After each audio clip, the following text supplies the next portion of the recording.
Do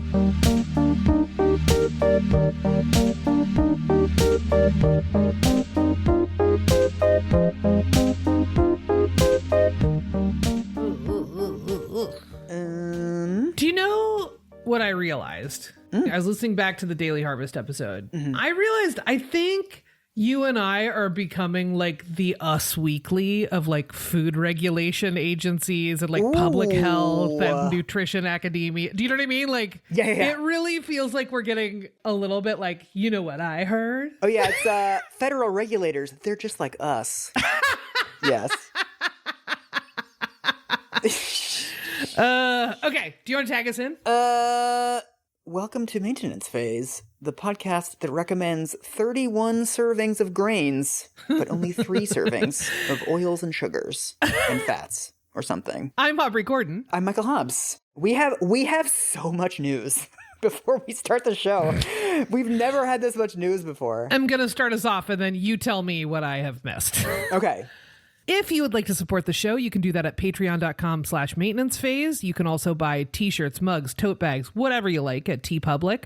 Both of those are linked for you in the show notes, along with a link to pre-order my new book, You Just Need to Lose Weight and 19 Other Myths About Fat People. Yes. And if you are not a Patreon person, we now have an alternative for you, which is we're now on Apple subscriptions. So if you are an iPhone Apple Podcast listener, you can just go right into Apple Podcasts and hit subscribe and get those same bonus episodes from Patreon just directly into your podcast feed. And also, it's the same. So if you're already supporting us on Patreon, we don't want you to spend more money supporting us for the same bonus episodes. Don't do that. And further news. I have a new podcast. Yay! Called If Books Could Kill, where we're talking about the worst ideas of the last 50 years and the airport books that helped spread them. And it is live now wherever you get your podcasts. And our second episode is about outliers that will either be up by the time you hear this or will about to be up by the time you hear this. You know, I have a real soft spot in my heart for It's All Fake. Yeah. It's All Fake is my kink. You should host some sort of podcast along those lines. Oh, interesting. Maybe with a miniature homosexual that you know. Sure. Maybe I'm just tossing out ideas.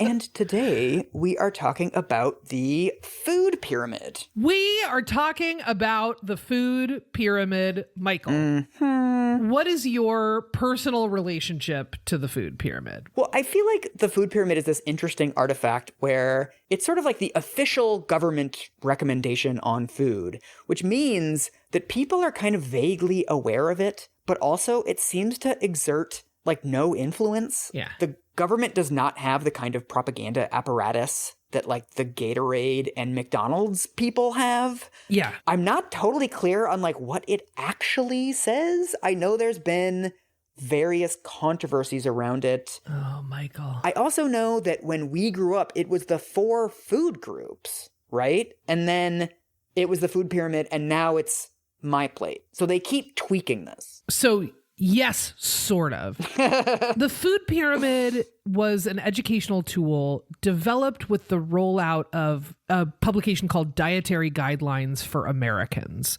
which comes out about every 5 years. It's regularly updated. It's a very lengthy government report. I read one that was 168 pages. Oh. And it's designed to lay out the USDA's nutritional best practices. The food pyramid and My Plate are illustrations of those best practices, but the document is way more complex than that because that document is the foundation for all government nutrition programs. Right. So when I say that it exerts very little influence on Americans, what that really means is that like very few Americans eat individually according to the food pyramid, but also in some ways we're all eating according to the food pyramid because I assume this affects like school lunches, veterans meal programs, senior meal programs, prisons, like all the other places where the government is involved. SNAP. Yep. Yeah. So the USDA's Human Nutrition Information Service, HNIS, which we'll talk about a fair amount in this episode, wanted to develop something that was peer-reviewed, scientifically sound, and like easy for people to use, something that people could actually pick up and use and would know what to do with it. You're at the grocery store, you're trying to figure out what to buy, and they want to give you some guidance on like, think about these things more than these things, right? It's hot or not for macronutrients. We're swiping left or right. So there are lots and lots of food pyramids. Sweden has one, Singapore has one, India has one. The first person to come up with the idea of creating a food pyramid as a nutrition education was a massively influential figure in food and nutrition in Sweden. Her name is Anna-Britt Angsater. Oh, look at you chirping. Look at your pronunciation. Look at me making my Swedish friend listen to me say it 50 times. Fritter. Oh. So Anna-Britt Angsater comes up with her food pyramid in the 70s in Sweden. What dilate? Her food pyramid has just 3 layers. She just goes, think the most about these things, a little bit less about these things, and a little bit less about these things at the top. Do we have a sense why she called it a food pyramid and not a food triangle? None of these are pyramids, and it's driven me nuts for like 25 years. I didn't find anything about it. As you can imagine, most of the sort of stuff on her is written in Swedish, which I do not read. Oh, okay, yeah. That's our original food pyramid. The one that we're going to talk about today is the 1991 to 1992 sort of food pyramid. We'll talk about why there are 2 years in there.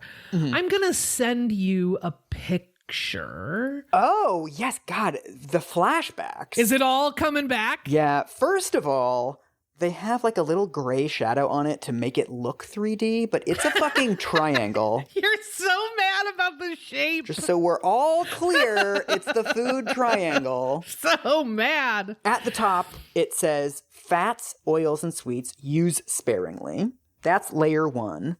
Layer 2 is milk, yogurt, and cheese, 2 to 3 servings. Meat, poultry, fish, dry beans, eggs, and nuts, 2 to 3 servings. The third layer is vegetables, 3 to 5 servings. Fruit, 2 to 4 servings. And then the bottom layer, the widest, is bread, cereal, rice, and pasta, 6 to 11 servings. So we should be eating very little like fat and sweet stuff, and we should be eating a lot of carb, ricey stuff. What do you think about this food pyramid, Mike? Like, as we've talked about so many times, no one knows what they're eating or can recall it, and no one knows what a serving of any food is. So, like, if you add up all of these things, we're talking about, like, I don't know, 20 to 25 servings of food a day, which, like, if you go by the absurd serving sizes that they have on nutrition labels, where it's like a half a cup of fucking blueberries or whatever is a serving, then like, sure, I don't know, that's probably reasonable advice. But like 25 servings of food a day seems like a lot of food just on a sort of colloquial level. Yeah, I will say people who have been through the meat grinder of diets are absolutely envisioning what I am envisioning right now, which is a serving of meat is the size of a deck of cards or the palm of your hand. Yeah. The thing that really jumps out to me about this is that of course, from a graphic design standpoint, it screams early 90s. Yeah. But B, the low fatness is what jumped out to me. Yeah, it's in looking at this. I know. It feels so distinctly 1990s. Yeah. Because beans and nuts are up toward the top of the food pyramid, which is very different to how we think about them now, right?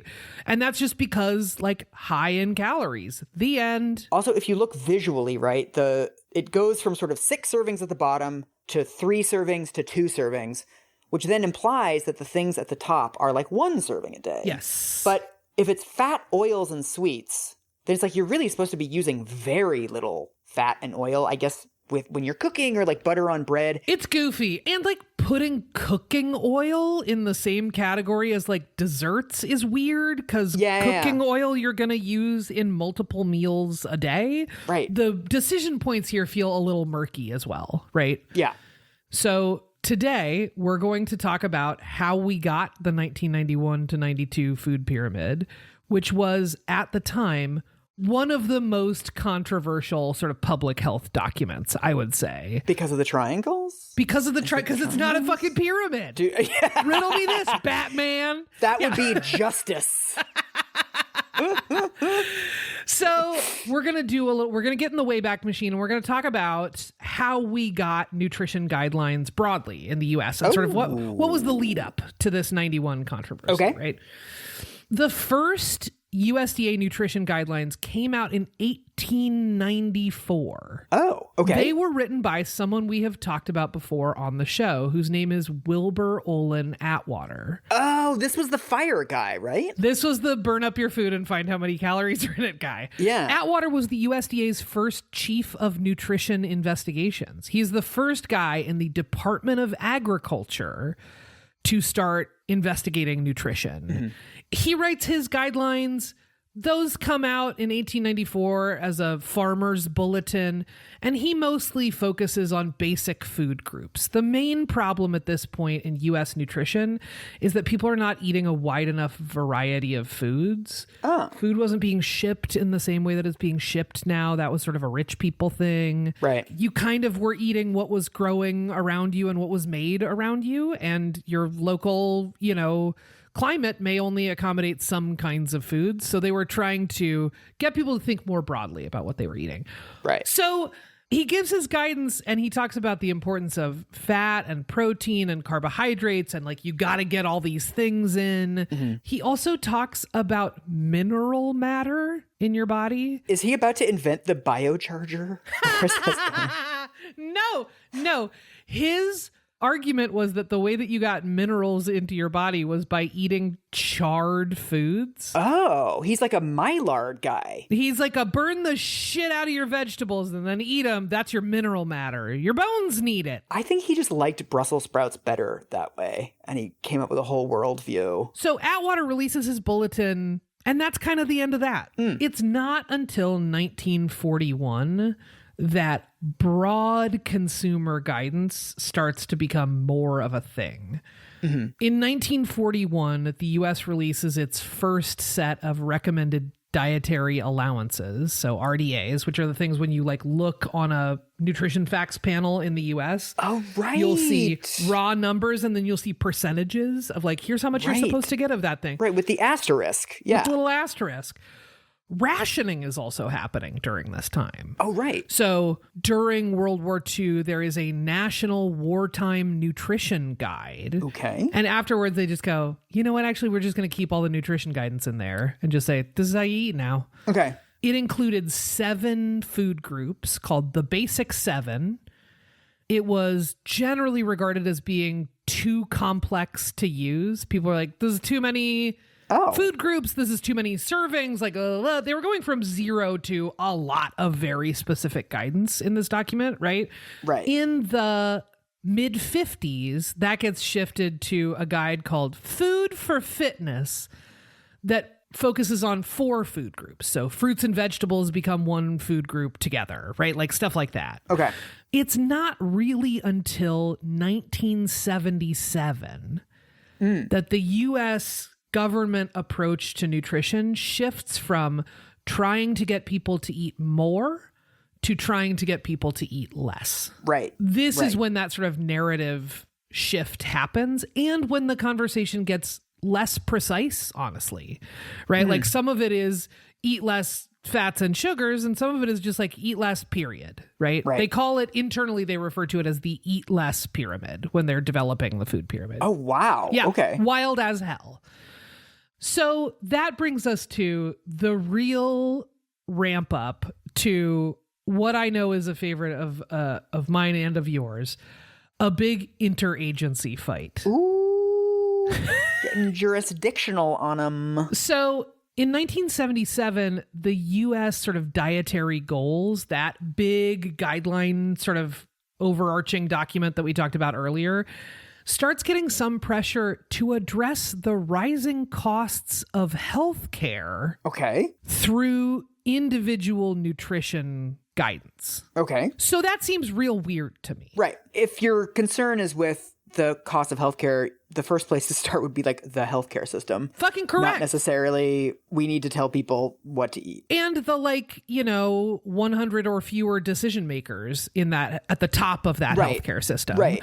Not millions of individuals whose attention you're going to have to scrap and fight to get. Right. So Congress decides that nutrition research needs to have like a permanent and lasting home in the U.S. government, which it didn't really at the time. There are two agencies in contention. One is the U.S. Department of Agriculture, the USDA, and the other is the Department of Health, Education, and Welfare, which is now HHS. HEW? It was called HEW? DHEW. Oh, DHEW.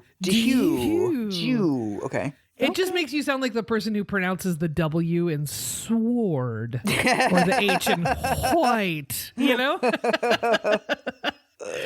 So just as like some grounding, HHS's mission today is, quote, to enhance the health and well-being of all Americans by providing for effective health and human services and by fostering sound, sustained advances in the sciences underlying medicine, public health, and social services. Okay. That feels very nutrition compatible to me. Oh, I see where you're going, because the USDA exists to like promote agriculture. Correct. Yes. It's overwhelmingly focused on maintaining relationships with and sort of meeting the needs of the agriculture industry. Man, I am so glad I cut this out of the food poisoning episode. Did you have this in there? Yeah, because this comes up a lot in the food poisoning literature, that the USDA has a dual mandate, that it needs to promote American agricultural products, i.e. we should all be eating as much as possible at all times, right? Because that's good for the farmers, because we're buying milk and buying cheese and spending money. And also, it's supposed to be regulating the same farms and like making sure that they're safe and giving out information to Americans to eat less. So in 1977, Congress passes the Farm Bill. And in that Farm Bill, they wrap up this question of like, where is nutrition education going to live? And they pick the USDA. The worst possible place. It just seems weird, no? It seems like a weird, bad choice. So not the people that do health, the people who do farm stuff. Totally. So Marion Nestle has a little passage in an essay that she wrote about this, where she sort of explains a little bit of like what was the landscape at the time around this decision. It says, members of the Select Committee representing states with large meat, dairy, and egg producer constituencies demanded changes in the dietary goals. The committee revised the report and published a second edition in which, among other changes, the original statement, decrease consumption of meat and increase consumption of poultry and fish, was altered to read, decrease consumption of animal fat and choose meats, poultry, and fish, which will reduce saturated fat intake. You can hear the like industry influence, right? Rather than saying stop eating meat and eat more poultry and fish, they said, choose your meats wisely and make sure that it will help your saturated fat intake, which most Americans at this point don't have any idea what the fuck that means. Yeah, this sentence doesn't even make sense. Decrease consumption of animal fat and choose meats, poultry, and fish, which will reduce saturated fat intake. How can eating something reduce, like it doesn't... It's bonkers. It's just weird to not say, choose foods low in saturated fats. It's bizarre, and I think this is another layer in the science communications is hard element of this story, which is it's way the fuck harder when you're trying to serve so many different people's interests. Yeah. So that's the like sort of landscape around this decision. Within a few short years, the USDA's Human Nutrition Information Service, that's HNIS, HNIS, starts in on making their dietary guide for the public. This is what will become the 1991 food pyramid. They are starting it in 1980. If you want to get a sense of how fucking long. Oh my God. Michael, we are on page 6 of 19 pages of notes for this one. The whole time was like, should they be circles or triangles? 11 years, back and forth. Okay, so it's very fucking funny because the first thing they come up with is called the food wheel. Okay. They did temporarily choose circles. And ultimately, the biggest battle here is totally going to be a battle between a 3-dimensional circle and a 3-dimensional triangle. The food sphere for Americans. The food orb. So they start in on making this in the early 80s. They come up with this food wheel graphic, but people they kept testing it out and people were like, I don't understand. Wait, can you send it to me? I love terrible graphic design. Bad graphics? Hang on. Let me see if I have it handy. Boop, boop, boop, boop, boop. Oh my God, this looks so good. Oh, the drop shadows. Totally. There's forced perspective, food wheel. It looks like the He-Man logo. Like that's what it looks like, is like the opening of like an 80s Saturday morning cartoon. The palette whips. Yeah, it's the Superman lettering is what they have food wheel Yes. in, more or less. They've got that kind of effect on it. And basically it's a pie chart, but they've put forks and knives next to it to be like, you know how you always arrange your food into pie chart wedges? Yeah, into little triangles On your plate? my grains and eggs. Then they've done a bunch of weird, like whooshy kind of graphic effects out of each Yeah, one. the attempt at 3D Boy. is by far the worst thing about this. They're trying to make them like pop out of the wheel, but it just makes them look smudged. I wonder if we would like it more if we had on those like red and green 3D glasses, red and blue. Yeah, I know, that's what it looks like. It really looks like we should be like, what it looks at a drive-in wearing those like red and blue cardboard glasses. The only difference I can see, like in the content between this and the food pyramid, is that this has alcohol on it. It does have alcohol. In the use sparingly wedge. The guidance is pretty similar. It's not super duper different, right? But those pie charts have like dashed lines in them to divide them up into like subcategories, right? Yeah. So like you have 6 to 11 servings of grains, but they have a dashed line suggesting that half of those should be whole grains and half of them should be enriched grains. Oh, yeah. Right? Yeah. They've got fruits that are divided up into different subcategories of fruit. Right. That just makes it visually cluttered and harder to imagine taking with you to the grocery store. I mean, this is kind of the central dilemma about science communications, right? Is Totally. How much information do you want to include? Because obviously these things are like fairly important distinctions. Absolutely. But the more of these distinctions you add, the more just visual soup you're going to end up with. Totally. So they try out the food wheel. The food wheel's kind of a disaster. People are just like, what are you handing me? What is this? What am I supposed to do with it? So this actually went out? This Yep. wasn't like behind the scenes. This actually was official This went advice from the USDA? Totally. In 1984, Wow. they used it for like a year or two, and then people were like, nope, just kidding. Okay. So in 1988, they decide to hire a PR firm to come up with and test different graphics, right? That PR firm starts testing graphics and they land on the pyramid. And that same year, Congress sort of reconsiders their division of labor between USDA and HHS. Okay. Ultimately, Congress reaffirms that the USDA should be the lead agency. They're like, we thought about it. We're fine. We were right the first time. Yeah, totally. On reflection. So they say like the USDA is still the lead agency, but that HHS and the USDA need to collaborate enough to like speak with one voice. Oh man, as a former NGO person, I'm just like, It's a tall order to speak with one voice. we're going to have everyone be in charge. No. Get out the RC chart. Find out who's accountable, responsible, consulted, informed. The number of projects I've worked on where it's like not clear who's in charge, and it's like one agency is doing it, but like has to consult with the other agency, and it's like, what the fuck does that mean? Boy, oh boy, oh boy. I can see the jurisdictional disaster coming. It's bad. So now we're fast forwarding to 1991. The HNIS staff has been working on the food pyramid for 3 years now, and they have vetted the shit out of it. Okay. According to Food Politics, Marion Nestle's book, Food Politics, that food pyramid was reviewed by 36 nutrition experts outside of the agency.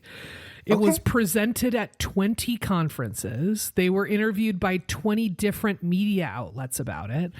They met with over 30 textbook publishers to be like, new guidance is coming out. Okay. They sent their full manuscript and the graphic design and everything through the USDA's whole intensive clearance process, and they got approval at every level. Okay. At this point, again, they've been working on this project for 11 years. In February of 1991, they finally get their final approval, and they send their pages to the printer. Okay. Pages go to the printer in February. They'll be back by the end of April. Okay. In March, there's a new USDA secretary onboarded. Oh my God.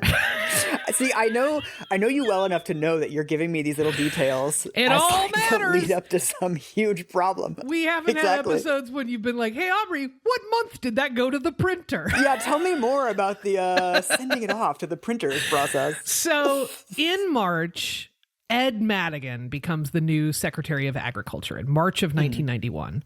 He had been a Republican member of Congress since 1972. So he knows his way around Congress. And he's also been a fierce advocate for farmers, particularly dairy farmers. Foreshadowing. This is when things start to happen really quickly. On Wednesday, April 10th. This is how quickly. The New York Times releases a story saying that a health advocacy group called the Physicians Committee for Responsible Medicine sent a letter to the USDA saying, hey, by the way, what if you made your whole nutrition guidance vegetarian? What? Yeah, they were like, we know that animal fats are like not great for people. What if you just made it all? We think the responsible thing is to make it vegetarian. Okay. The meat lobby loses its collective fucking shit. Okay. The guy who is lobbying now for the pork lobby is a previous USDA secretary himself. Okay. He calls even the suggestion that there would be vegetarian nutrition guidance, quote, the height of irresponsibility. This whole fucking thing seems like a Veep episode to me, where it's like this group issues a letter, but like the group is not even that important. We're not talking about JAMA or something. We're talking about like a random group. And it's like everyone could have just ignored this letter. Yeah. The weirdest thing about this whole fucking firestorm is that it starts because a group of doctors sent a letter to the USDA being like, have you thought about vegetarianism? Yeah.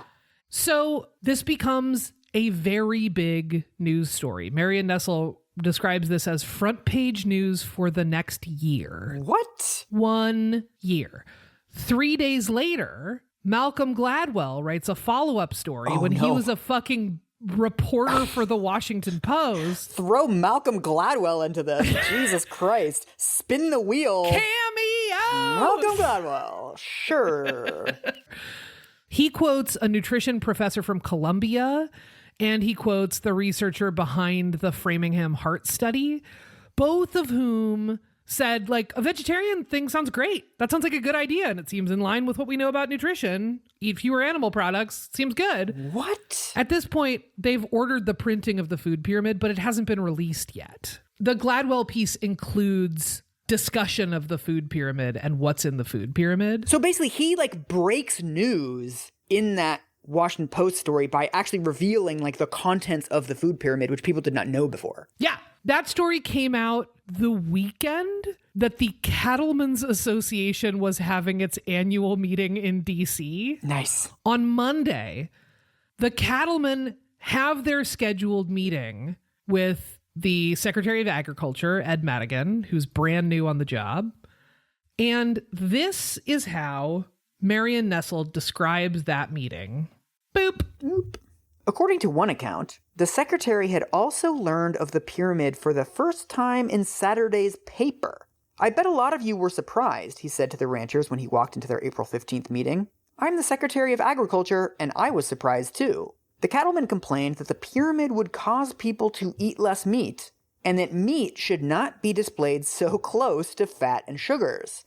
They joined the National Milk Producers Federation in demanding that the USDA withdraw the pyramid. Ah, so that's what they're mad about. It makes them look bad. And over the next 2 weeks, one trade association after the next, one lobbyist after the next, joins in these increasingly forceful protests, right? This does remind me of like so many like NGO processes I've gone through where you go through months and months of sending things around and getting comments and changing it. And you finally come up with this like totally anodyne thing. And then somebody's boss finds out about it and is like, well, we can't have this. And then you have this huge freak out when you have like 2 days to produce the document. Or like the boss will be like, I've got a way better idea for how to solve this problem. It's not a document. It's a new organization. Let's found it. Yeah. And also like a thing that we kind of fucking skated past is the USDA secretary telling the cattlemen in their meeting, oh, it's the first time I'm seeing it. It's a weird lie to be like, I've never even seen this. So the next piece that Malcolm fucking Gladwell writes is a little less than 2 weeks later. It's Saturday, April 27th.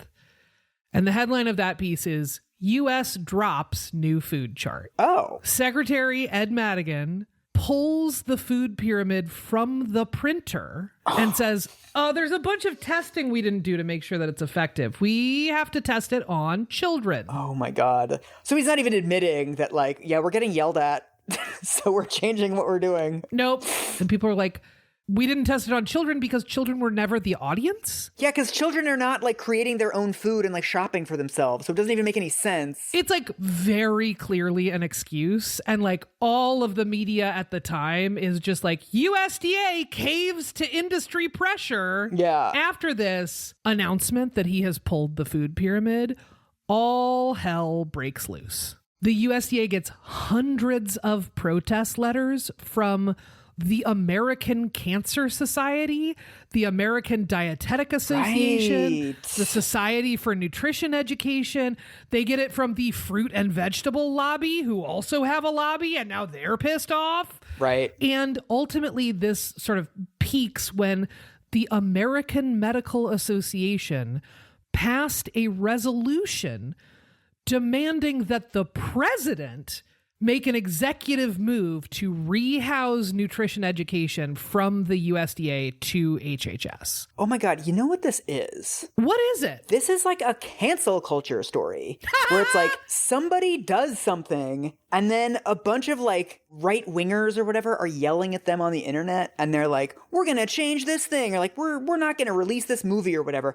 And then a bunch of left wingers start yelling at them for caving into the pressure. Totally. And so in doing so, you end up pissing everybody off. They totally did. So this all gets covered in the New York Times. They run a story called Are Cattlemen Now Guarding the Hen House? Oh, you can do better. Another one is called Catering to Cows or Consumers. That's okay. It's fine. They should have done something like under pressure, the new food pyramid is removed. Michael. That would actually be pretty good. You're getting like dad joke fired this time. Unmatched. I turned 40 9 months ago. It's nothing but dad jokes from here. So the media story and the firestorm here isn't about the food pyramid is wrong. Right. It is all about, holy shit, this lobby seems to wield so much influence. If you can derail an 11-year project, right, that's gnarly. So we're now moving into May of 1991. The secretary gives a statement to Time magazine saying, everyone says I did this because of the cattle and dairy industries. That's not true. Actually, 60% of our budget as an agency is devoted to nutritional programs, but no beneficiary of any of these programs was included in the focus groups that chose the pyramid symbol. He's like, we got to get those people from our nutrition programs into these focus groups. He is clearly casting around for excuses, and the kids one didn't work. So now the secretary have said, we have to do all this research. And now the USDA is on the hook to do all this fucking research that the secretary just made. Now they've dialed themselves into this like absurd, like Potemkin process. We are fully in like Keystone Cops territory, like comic slapstick incompetence weirdness, right? Yeah. So they do several focus groups and they come up with muddy results. Basically, they found that a few different graphics did about the same level of job. I feel so bad for the people that had to do this. It's such garbage. This like fake process for like a little bit of PR. So then, Michael, they do their research. The research comes back with like not great results. So the USDA is like, do it again, do more research. Oh my God. So they fully like do a second round of research where they straight up put up the food pyramid up against the preferred graphic from the cattle and dairy lobbies, which is a bowl. Okay. And the bowl is divided into little segments and like it's sort of vertical strips of a bowl that goes, this much of it should be meat and this much of it should be dairy and this much of it should be vegetables and blah, blah, blah. It's the same information, but their argument is essentially like the pyramid seems hierarchical. And I'm like, yes, exactly. Well, that's the whole point. You should eat more of some stuff than other stuff. That's the message they're trying to convey. So then they sort of like come up with basically the same results as before, which is like some people like the pyramid and some people like the bowl. This is all happening through the summer and fall of 1991.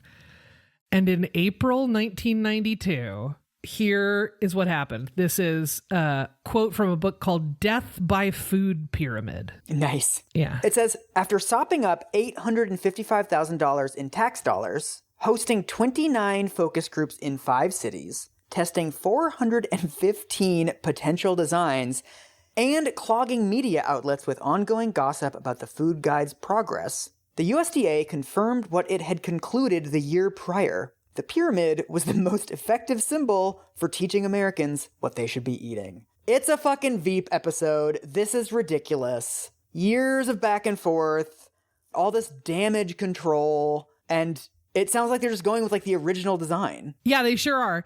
There are some changes that have been made. One more silly change that happened around this before we get into the serious changes. Around this time, they stopped calling it what they had been calling it all along, which was the eating right pyramid. Oh. Kraft said it was copyright infringement since they had a line of prepared meals at the time called Eating Right. Oh. And then Kraft's competitors also complained and they were like, that's like free advertising for Kraft. So like everyone was mad about that name. Well, also food pyramid is a better name. Sure. So fair enough. So what we're going to talk about now is a set of sort of revisions. The source on this one is someone named Louise Light. She is the former USDA Director of Nutrition Education Research. And she has written a book, and in it she talks about sort of like, here's what happened to the food pyramid. Okay. What she does not say is whether this happened between 1991 and 92 when the food pyramid was pulled, or whether this happened earlier in the process. So we don't know when this happened. Right. But this is part of the road to the final food pyramid, right?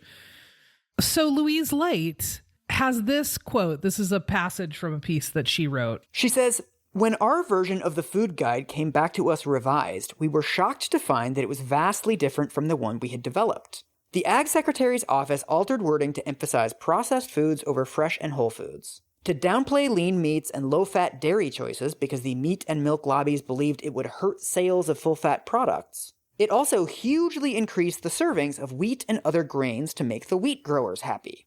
The meat lobby got the final word on the color of the saturated fat cholesterol guideline, which was changed from red to purple because meat producers were worried that using red to signify bad fat would be linked to red meat in consumers' minds.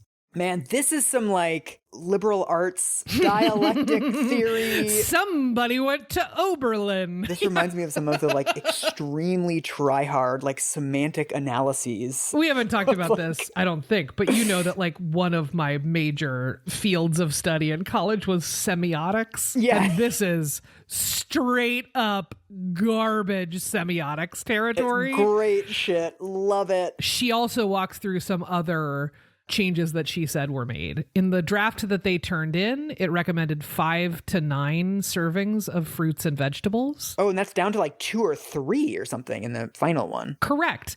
It ended up being changed back to 5 to 7 a couple years later because they got so much pressure from the National Cancer Institute. Their first draft that they turned in said 3 to 4 daily servings of whole grains. And they actually had things made with refined grains like white flour or cereal, any of that kind of stuff, in the use sparingly section at the top of the pyramid. Oh, yeah, that was never going to fly. Woo! At the time, going into sort of designing the food pyramid, there was one main priority, which reflected a cultural priority at the time, which was low-fat diets, right? Like, that's the big thing. It's also been mentioned in a Surgeon General's report at this point. It is also important to remind you at this point that the food pyramid is an illustration of existing recommendations. Right. It's not where you are litigating all of this stuff for the first time. Right. They're making a food pyramid that they started designing around the 1977 dietary guidelines, right? Right. That's how far gone we are. Those guidelines were pretty straightforward, right? They said things like eat a variety of foods. They say maintain an ideal weight, which I don't love, but is also very in keeping with the time. Yeah. They say eat foods with starch and fiber. And they say avoid too much sugar, sodium, fat, saturated fat, and cholesterol.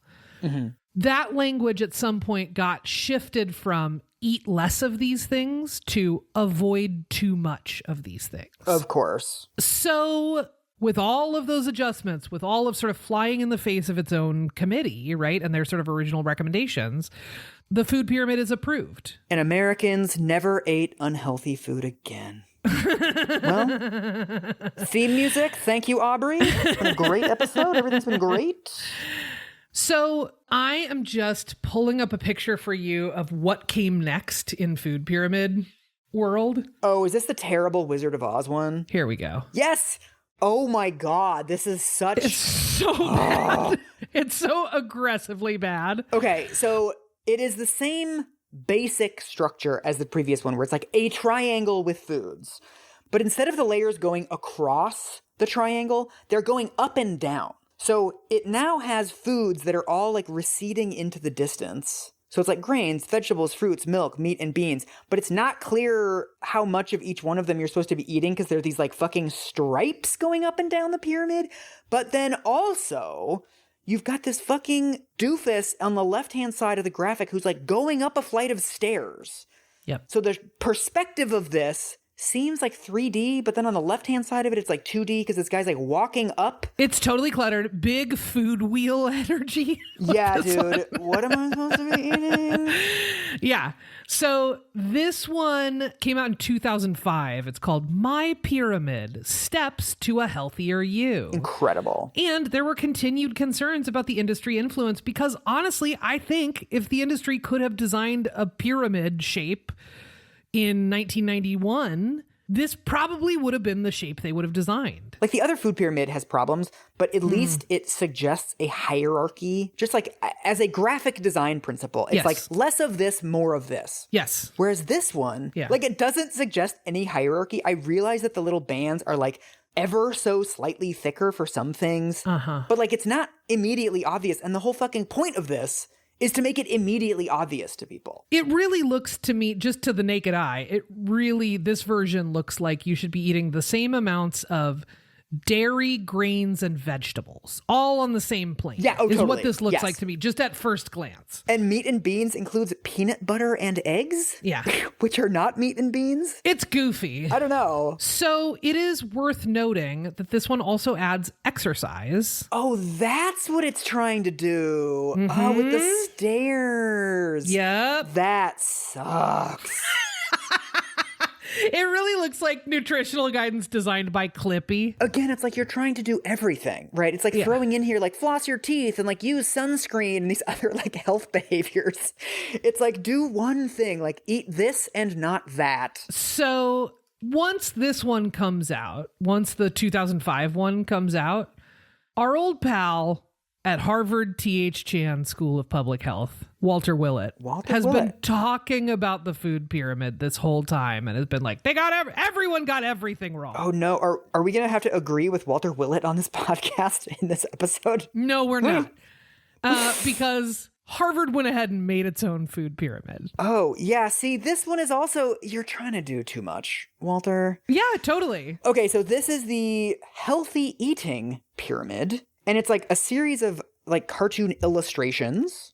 And then again, we've got, oh man, I know the committee bullshit that went into this. Yeah. So it's again a triangle, but like the top of the triangle is like a little bit physically separated. And it's like, okay, I see what you did there. Use sparingly. Red meat and butter, refined grains, white bread, rice and pasta, sugary drinks and sweets, salt. That's bad, sparingly.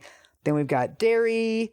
And then a little bit more nuts, seeds, beans, and tofu, fish, poultry, and eggs. The base layer of food is vegetables and fruits, whole grains, and healthy fats and oils. Oh, and then the next one down is other shit. Oh my fucking God. So the base of the pyramid is daily exercise and weight control. Walter, this is trash. And then off to the side, optional alcohol in moderation, in parentheses, not for everyone. Oh my fucking God. And daily vitamin for most people.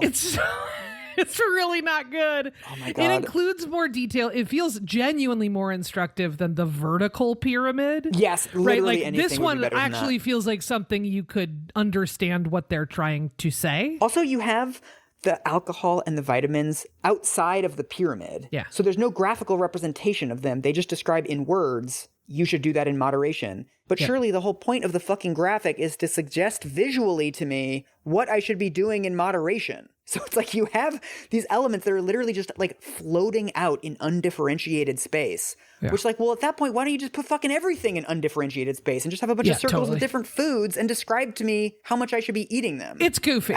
It's so goofy. Oh my God, I'm having such flashbacks to like the times I've tried to design logos and things with like people in the office that want like every single fucking thing to be in there. Why would you have multivitamins on the healthy eating pyramid? Why? Vitamins are not eating. Why is there a scale at the bottom? Why is there a tennis ball? Oh, yeah. The text surrounding this also has even more weird, intense guidance. Like in the fruits category in the narrative, they talk about how you can have one small glass of juice per day, but the rest of it has to be whole fruit. They are clear that potatoes don't count as vegetables. Nice. They add water requirements for how much water you're supposed to drink every day. And they're essentially just trying to add in more and more detail where the previous pyramids have tried to strip that out and make it just like really clean and clear. And again, like much guidance provided by government agencies is trying to do that with limited language. Right. Right. They're trying to use words less. And Harvard is like, no, here's all the words. Right? Like, I'll put everything on there. So Harvard goes so far with this food pyramid that they straight up like conduct a study and release it comparing the Harvard food pyramid to the USDA food pyramid. It becomes like a whole big second wave to this story as people talking about the Harvard food pyramid. And that culminated in my favorite thing, which is in one of those frontline interviews, they interview Walter Willett. And one of the questions is just, some nutritionists have criticized your pyramid as, quote, floating on a lake of olive oil. So like, you know, all these people coming out of sort of like low fat diet world are like, what the fuck? Why is oil at the bottom? Why did it move from the top to the bottom? Blah. We just don't have clear advice. Like the science is still so out on this stuff. Totally. That, you can have oils as either use sparingly or like use a ton. And both of those are accurate reflections of what people are taking away from the research because the research isn't fucking great just yet. It's all over the place. Yeah. From there, we get My Plate. We get some other nutritional guidance. They just closed nominations for developing the 2025 nutrition guidelines. Hell yeah. And we have heard less and less from the cattlemen and the dairy industry and so on and so forth because now it really seems like influence from the food industry is just kind of how things work. Yeah. In that 2005 pyramid, we saw the guy exercising, walking up the stairs, right, on the side of the pyramid. There has since been considerable evidence that Coca-Cola bankrolled a ton of studies designed to shift the blame for both fatness and heart disease from consuming sugar to a lack of exercise. I'm glad the sugar companies finally got involved. Great. I love a good evil lobbyist versus evil lobbyist fight. So years later, Frontline does a piece about the food pyramid. Okay. The name of that piece is The Fattening.